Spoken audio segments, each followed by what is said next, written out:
Good morning, ladies and gentlemen.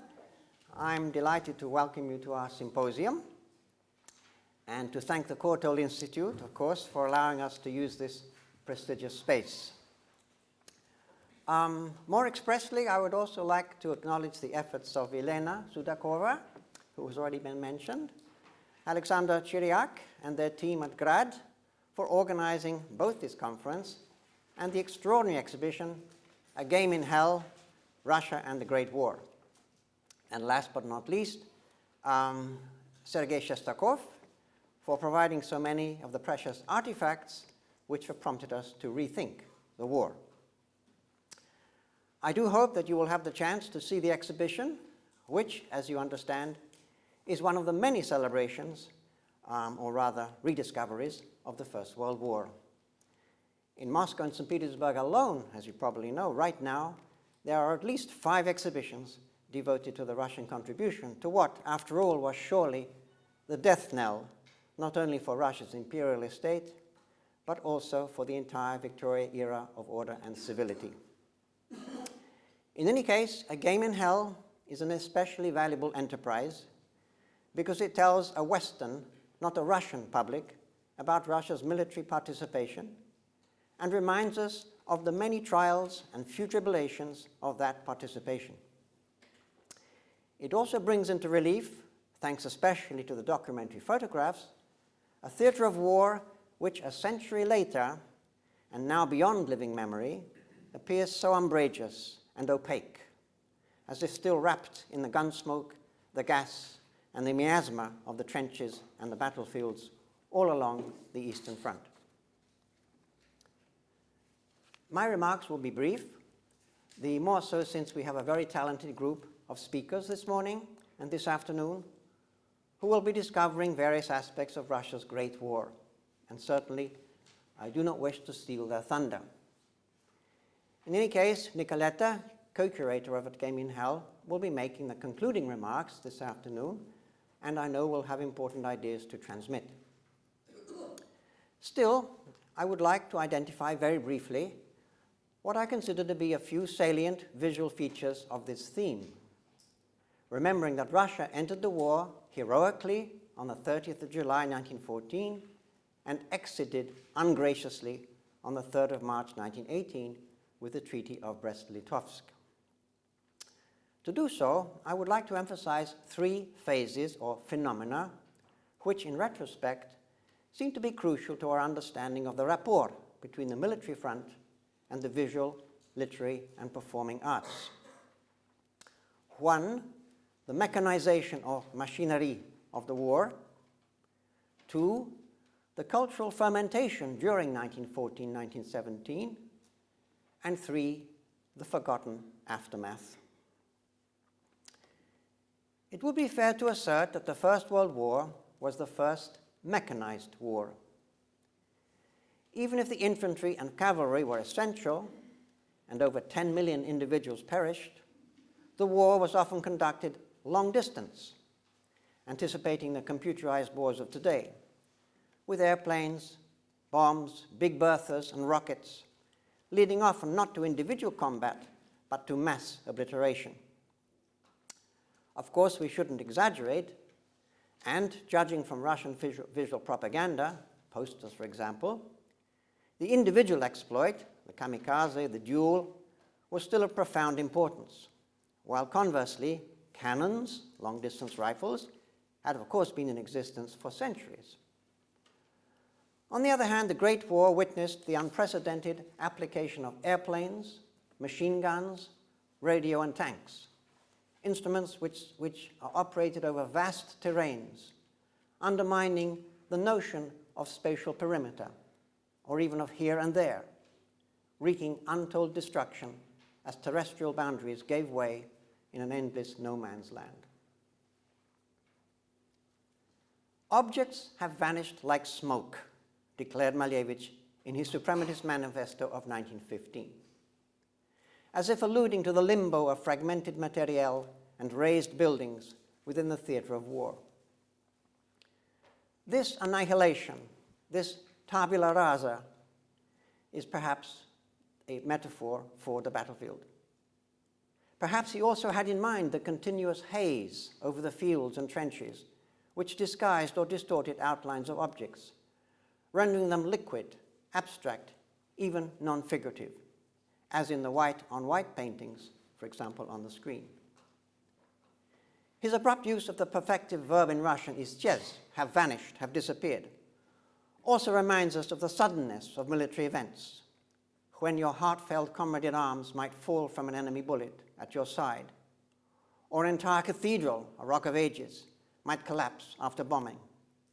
The kind of bellicose cubism which no doubt William Butler Yeats had in mind when he wrote, famously just after the war in 1918, "Things fall apart, the center cannot hold," and which is illustrated so graphically by Malevich's Woman at an Advertisement Kiosk of 1914, a metaphor of smithereens, which was first shown, by the way, at Tramway V in March 1915, that is during the war. True, most artists and writers did not see the gadgets of war firsthand, machine guns, tanks, and so on, because they did not serve, at least at the front line, and, not surprisingly, avoided images of grenades, machine guns, bombs, and so on in their paintings and poems. An exception, of course, was the airplane, which was highly visible, and in this respect did play a major role, I think, in the visualization of the war. There are distinct parallels, for example, between Malevich's suprematist grounds and aviation, or more specifically, aerial photography, which was widely reproduced in the journals of the time. I expect that Christina Lodder later today will be making more copious references to this apparent correlation. But here, if I have the slide correct, here is a parallel which does make you think, aerial photography on the left and suprematism on the right. Pavel Mansurov, a younger abstract artist and disciple of Malevich, now remembered for his severe geometric paintings, often called formulae, also investigated flight paths and shell trajectories after volunteering for the Imperial Air Force and serving with the 1st Aviation Park in Petrograd between 1915 and 1917. Mansurov was not a pilot and did not fly the fragile bombers, but stayed on the ground as a designer of hangars, propellers, and other aerodynamic equipment, putting to good use his design education from the Stieglitz Institute. While still in active service in 1917, Mansurov discovered abstract painting, creating horizontal white boards, as on the screen here, with barely discernible force lines, which you could probably just about make out, as if inspired by the ballistic trajectories of shells, rockets, and airplanes. L. Lisitsky, another of Malevich's fledglings, and the poet Konstantin Bolshakov seemed to have this same trajectory in mind when they composed and designed the poem Солнце на излете. We might translate as spent sun, by analogy with bullets, spent bullet, in 1915, 1916. This is the cover by Lisitsky. And if we are talking about guns and cannons, then obviously we should remember Olga Rozanova, who included the collage of a Big Bertha entitled Heavy Weapon as illustration number 8 in her Universal War of 1916, composed along with Alexei Kruchonik. Even so, within the large context of the Russian avant-garde, these concrete references were rather few and far between. As you can see at the exhibition A Game in Hell, there were numerous documentary renderings and lupki or posters of the war, but generally speaking, the Great War seems not to have served as a muse to the more advanced artists of the time, a paradox which takes us away from the front line to the rear. So point number 2. What was happening to the culture at home? In his memoirs of 1933, called The 1.5-Eyed Archer, the poet Benedikt Lifshitz, who in spite of his Jewish identity was drafted into the Imperial Army at the beginning of the war, recalled, quote, "People were divided into 2 camps, those who were leaving and those who were staying behind. The former, independent of whether they were leaving of their own free will or by coercion, considered themselves to be heroes. The latter willingly agreed and hastened to expiate the guilt of which they felt vaguely conscious."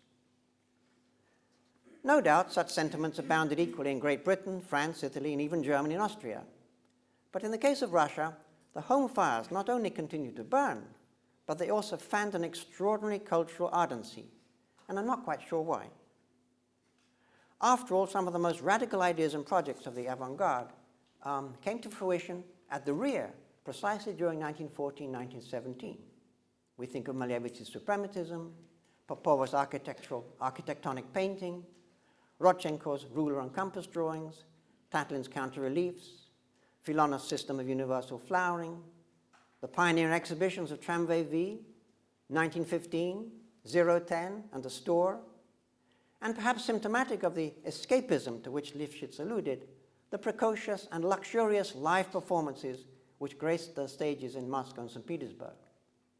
From tireless dramatic productions, often designed by Exter at his Chamber Theatre, to Meyerhold's lavish production of Lermontov's Masquerade at the Alexandrinsky Theatre in Petrograd in February 1917.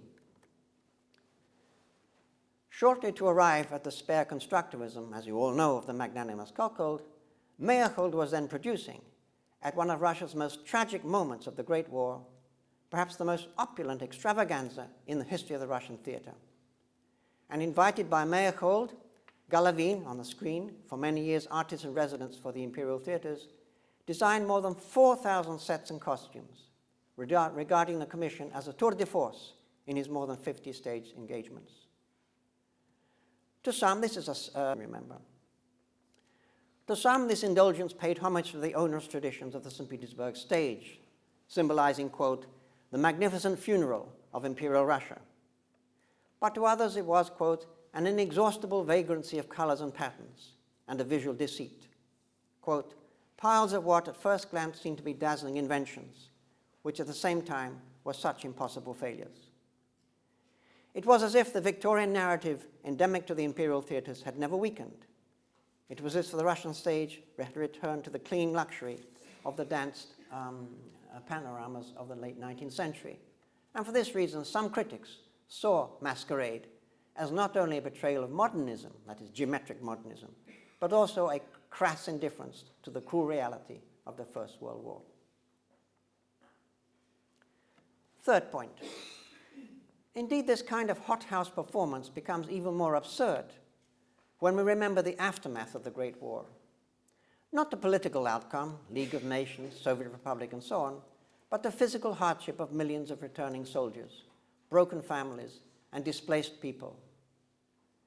Whether we link the end of the war with the Brest-Litovsk Treaty, or with the reallocation of men and materiel to the White Army and its campaigns until its debacle in 1920-21, the gap between the theatre of war and the metropolitan theatres was catastrophic, the latter completely out of touch with reality. To tell the story of the end of the war would be a complicated and harrowing venture about mass desertions, transferals of loyalties, disillusionment and despair, and above all about the millions of Russian soldiers who did return, maimed, shell-shocked, bewildered, lacking the infrastructure of hospitals, now ostracized for having served Tsar Orthodoxy, and never honored by a war monument during the Soviet period. The physiological and psychological debasement of those who survived was, however, captured in a number of paintings by Soviet and emigre artists in the 1920s, not least Domodontov, in this later work here called Street Musicians, and more celebrated Pimenov's Disabled War Veterans of 1926, not to mention Marc Chagall with his series of the soldiers passing through Vitebsk. To conclude my remarks, I would like to draw your attention to two extraordinary paintings which we could not include in our exhibition, but which, as a summation of the military escapade, still haunt the pictorial space of A Game in Hell. I have in mind the militarized zones of Filonov's German War of 1915-1916 and Petrovodkin's On the Firing Line, also of 1915. In his so-called German War, on the screen, Filonov interpreted victory, transcendental victory, as a path to the dematerialization and rebirth of the human body, as in so many of his works, combining the concrete and the abstract. After all, in action on the Romanian front, he saw soldiers die, their bodies mutilated, atomized, or piled up on the battlefield, as you can make out in German war, where you can see limbs and things. However, Filonov did not differentiate between decomposition and composition, or recomposition, so that other paintings, such as his equally famous Universal Flowering of 1915, during the war, may also be regarded as allusions to the Great War, where, nurtured by the flesh and blood of countless warriors, luxurious flowers, let's call them red poppies, grow and blossom. After all, Filonov's constant application of the word universal, his word was mirovi, he used a strange stress, mirovi, cannot but summon an immediate association with the World War, Mirovai Vaina, referenced in his long and enigmatic poem called Chant of Universal Flowering, also of 1915. Anyway, let us compare the German war, which you've just seen, with this work painted by his arch rival and antagonist, Petrov Vodkin, also in 1915, a work which is called On the Firing Line. One of the most moving interpretations, I think, of Russia's military action. On the Firing Line treats of Russia's incursion as one of human sacrifice, where we see a rural Russia fighting at dawn, or maybe dusk, and drawn into an endless theater in the round, described by an elliptical space. Here is the eternal return to what mankind has perpetrated countless times. However, the standard bearer may be mortally wounded, but his gaze is inspired by revelation, whereby the fire and explosions illuminating the faces of the soldiers, transfixed, become a fire of spiritual radiance. The Russian troops, as in Goncharova's cycle mystical images of the war, are presented as the saviors and emissaries of that spiritual noblesse, which will conquer all enemies, whether they be the Kaiser or a profane bystander. To sum up, we may conclude that in spite of the visual abundance represented at the exhibition A Game in Hell, the murderous technology and raucous xenophobia of the battlefields of the First World War were not central to the lexicon of professional Russian artists, particularly of the avant-garde. For them, the real battle was being waged on other planes of reality, against regimental time, three-dimensional space, and the superficial perception of the physical world. In this sense, Filonov and Petrov Vodkin were typical, because they overtook the machine of their time, and when all is said and done, vanquished where others feared to tread. In darkness they discerned enlightenment, in violence serenity, and in death the resurrection. Thank you very much.